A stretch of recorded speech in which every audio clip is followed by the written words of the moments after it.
I don't consider myself to be a prisoner of my own memories. The world keeps spinning, the show must go on, time marches forward, yada yada yada. I consider myself as an outspoken but mostly constructive critic of the World of Warcraft. There are things I like and don't like. I have an agenda, I'm a long-time player, I'm a fan. I still enjoy this game very much, but sometimes I just miss things, you know? Hey, it's Soul, bringing to you the World of Warcraft, and today I'm going to number off 5 things I miss about WoW. It's not a top 5 because with every expansion there's more to share. Have a look, share your own things you miss in a comment below, and if you're enjoying yourself, please don't forget to like and subscribe. As a tank, I miss the old itemization of gear and how punishing it could be. I admit that it was weird for me as a paladin to fight for an agility cloak because that gave me just enough dodge for my needs. We had stats to balance out that if we didn't handle those right, it would get us outright disqualified from running content because basically we'd hit the floor. Back then, tanks weren't passively uncrittable as they are now. As a tank, I had to hit a defense rating hard cap to be uncrittable, and then meet the hit and expertise hard cap requirements to avoid parry haste from bosses. Then I had to get my dodge and parry up to a certain level, and then ensure my holy shield ability was constantly up to ensure that every melee attack was either dodge, parried, or blocked. Whew. This kind of itemization came before reforging, which was only around for a few years, but in my opinion spoiled some players who could no longer be troubled to collect gear to swap to meet their needs, but instead have an NPC and an add-on alter what they had. Back then, bad itemization and prep for your gear didn't mean you just parse low on Warcraft logs, you just die. I miss this because the work behind gear in a tank isn't quite what it used to be. The challenges behind tanking moved away from gear requirements and threat generation and towards optimized gearing and active mitigation. There are pros and cons of course, but like I said, I just miss having to rebalance my stats, as obnoxious as that could sometimes be. I sort of miss those questlines that had us jumping from zone to zone. It was important back in the classic days because otherwise we'd just level in one continent, and that's okay, we could still do that, but we were constantly encouraged to venture elsewhere. It's been a long time since zone questlines became a thing, and since then quests that took us all over the place have been few and far between.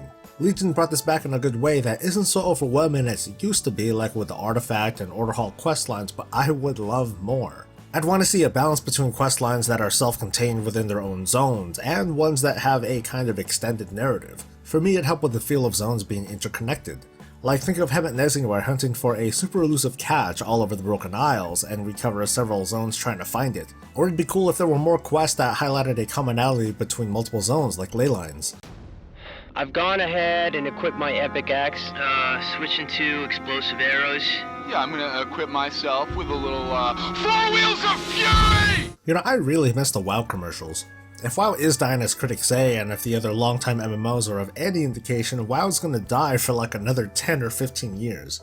But it's safe to say that WoW achieved peak saturation at some point, and aside from letting the public know about expansions, it wouldn't get much benefit from celebrity appearances in its commercials.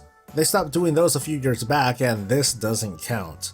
I say I miss them, but if suddenly one were to appear with a model talking about what class they identify themselves as, I would probably cringe a bit. Okay, well maybe it would just, depend on who it was. I miss going out of our way to complete rep building.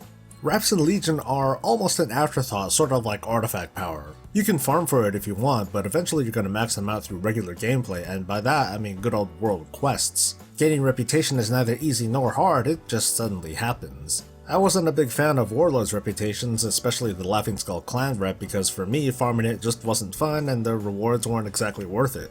I probably wouldn't have maxed them out if it wasn't for that handy Legion rep medallion that came in 6.2.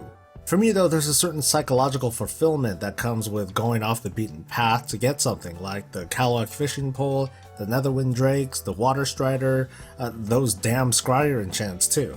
Some of the reps were thought of as a requirement for higher end content, but regardless of its so-called requirement, I did like that, and I can tell myself I went out of my way to get that Bloodsail Admiral achievement, or the Timeless Isle mount. There's already a number of things I can do on the side in Legion, but rep isn't one of them, and I kinda miss that. I miss vashj'ir, even though I can still revisit it, so maybe I don't miss it, but I miss what it represented. Vashj'ir is what I'd like to think of as an experiment on a zone that's totally unrestricted by gravity. It's what we got with an expansion that embraced flight for everyone from start to finish. Imagine if this underwater zone was suspended in the sky instead, creating a gameplay experience that took us from one floating spot in the zone to another. Designing vashj'ir with 3D movement fully in mind is much different from the current paradigm of ground pounding for half a year or so before unlocking flight. In my opinion, vashj'ir represented courage on Blizzard's part. It's an experiment to see just how players might respond to a zone where flying is built into it, much more so than Storm Peaks and Wrath of the Lich King. Unfortunately, the response from players wasn't very favorable, but I think it'd be great to see just one zone in the future where we're expected to zip around the skies. And that's the list. Share your thoughts, and stay breezy.